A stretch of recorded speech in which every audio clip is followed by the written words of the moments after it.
Hello friends, welcome to Satya thoughts and vlogs. ఈరోజు నేను chicken కర్రీని ఎలా ప్రిపేర్ చేసుకోవాలో చెప్తున్నానండి. ఈరోజు సండే రోజున చికెన్ తెచ్చుకుంటారు కదా అందరూ, దాన్ని ఈజీగా ప్రాసెస్ ఎలా చేసుకుంటే తొందరగా కర్రీ అయిపోతుంది అనేది మీ అందరికీ చూపిస్తున్నాను అనమాట.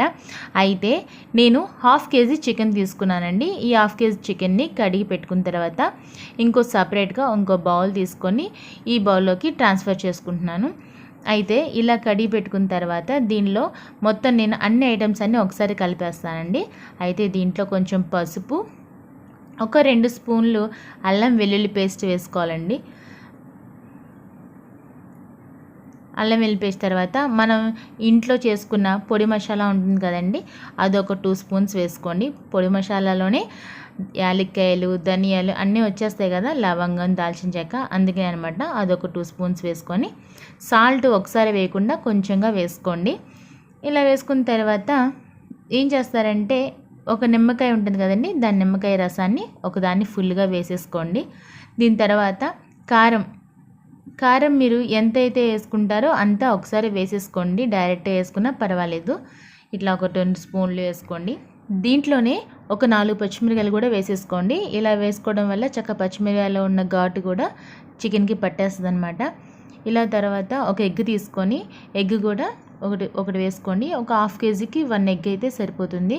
ఎందుకంటే చక్కగా చికెన్ ఎగ్ రెండు ఆ టేస్ట్ వేరేగా ఉంటుందండి. కావాలి మీరు ఒకసారి ట్రై చేస్తారు కాబట్టి తప్పకుండా టేస్ట్ మీరు చూద్దరు. కానీ అయితే దీంట్లోకి నేను ఏం చేస్తున్నానంటే ఆనియన్స్ నేను ఎక్కువ వాడనండి. ఆనియన్స్ ఎక్కువ వాడడం వల్ల ఎక్కువగా చికెన్ స్మెల్ కన్నా ఆనియన్ స్మెల్ ఎక్కువ వచ్చేస్తుందని చెప్పేసి నేను కర్డ్ యూజ్ చేస్తుంటాను. ఇలా ఎవరికి ఎంత ఎక్కువ గ్రేవీ కావాలనుకుంటే అంత కర్డ్ యూజ్ చేసుకోండి. దీంట్లోనే ఒక చిన్న బౌల్ ఆయిల్ కూడా వేసేసుకొని ఈ మొత్తం మిశ్రమాన్ని ఇలా చక్కగా కలిపేసుకోండి. ఇలా కలుపుకునే దాన్ని ఏం చేస్తారంటే ఒక 2 గంటల పాటు డీప్ ఫ్రిడ్జ్లో పెట్టేసుకోండి. మళ్ళీ కర్రీ ప్రిపేర్ చేసుకునే 1/2 అవర్ ముందు బయట పెట్టుకోండి, అంతే సరిపోతుంది. అయితే నేను ఆ మొత్తానికి కూడా ఓన్లీ ఒకే ఆనియన్ వాడుతున్నానండి. చూసారు కదా, ఈ ఆనియన్ ముక్కలు కూడా రెడీ అయిపోయినాయి. ఇప్పుడు మనం ఏం చేద్దాం అంటే బయట ఫ్రిడ్జ్లో నుంచి తీసాను కదా బయట పెట్టించిన చికెను, దీనికి ఇంకా ఏమేమి కావాలంటే దీంతోపాటు ఒక ఆనియన్ ముక్క కోసుకున్నవి ఉన్నాయి కదండి, వాటితో పాటు కొంచెం అల్లం వెల్లుల్లి పేస్ట్, అంతే, కొత్తిమీర, చికెన్ మసాలా, అంతే. ఇంక ఈ 4 ఉన్నాయంటే చాలండి, ఇంకా రెడీ అయిపోయినట్టే. ఇంకా మనం ఎక్కడికి వెళ్ళాల్సిన లేదు. ఇంకా డైరెక్ట్గా ప్యాన్ పెట్టుకొని ఆయిల్ వేసేసుకున్నాం కదా, దీంట్లోనే కొంచెం అల్లం వెల్లుల్లి పేస్ట్ వేసేసుకున్న తర్వాత అల్లం వెల్లుల్లి పేస్ట్ అవి బాగా వేగిన తర్వాత ఆ ఉల్లిపాయ ముక్కలు కూడా వేసేసుకుందామండి. ఈ ఉల్లిపాయ ముక్కలు కూడా వేసుకున్న తర్వాత ఉల్లిపాయలు బాగా మగ్గాలి, మాడకుండా ఉండాలి అంటే అందుకనే సాల్ట్ ఇందాక కొంచెం తక్కువ యాడ్ చేయమన్నానండి. ఆ మిగిలిన సాల్ట్ అనేది ఇక్కడ వేసుకోవడం వల్ల మనకి చికెన్ కర్రీకి ఫుల్ సరిపడా ఎంత అయితే వేసుకుంటామో అంతా సరిపోతుంది. కాబట్టి కొంచెం వేసుకోవడం వల్ల ఏంటంటే ఆనియన్స్ తొందరగా మగ్గుతాయి, చక్కగా గోల్డ్ కలర్లో అవుతాయి అన్నమాట.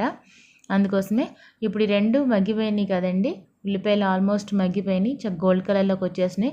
ఇప్పుడు మనం ఇంత మొత్తం కలుపుకున్న మిశ్రమం మొత్తాన్ని కూడా దీంట్లో వేసేసుకోండి.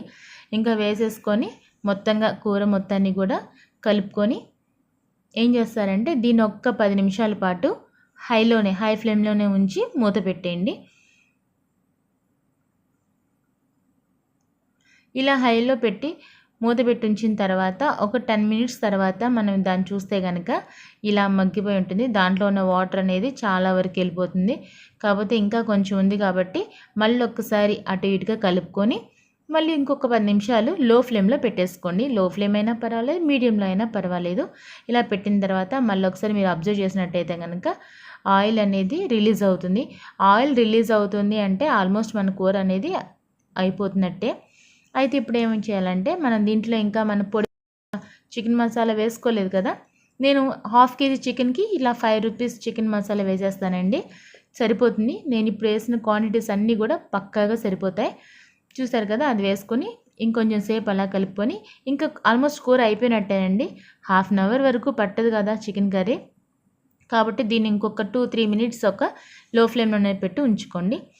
తర్వాత మనం ఇంకా కొత్తిమీర వేయాల్సి ఉంది కదా, ఇంకా లాస్ట్లో కొత్తిమీర వేసి అదే వేడి మీద కొంచెం అటు ఇటు తిప్పేసేయండి.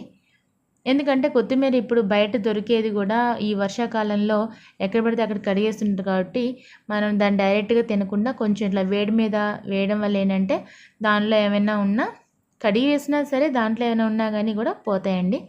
కాబట్టి దీన్ని ఇలా వేసేసుకోండి. ఇప్పుడు చికెన్ కర్రీ రెడీ అయిపోయిందండి. చూడండి ఎంత బాగుందో. కొంచెం పైన గార్నిష్ కోసం కొంచెం వేసుకున్నానండి కొత్తిమీర. అంటే ఈరోజు సండే రోజున మీరు కూడా చక్కగా నేను చేసినట్టుగా ఒకసారి మీరు కూడా ట్రై చేయండి. ఒకవేళ మీకు నాలాగే కుదిరిందో లేదో కామెంట్ సెక్షన్లో తెలియజేయండి. ఓకే ఫ్రెండ్స్, ఈ వీడియో కనుక మీకు నచ్చినట్లయితే లైక్ చేయండి, షేర్ చేయండి, సబ్స్క్రైబ్ చేసుకోవడం మాత్రం మర్చిపోవద్దు. Thank you.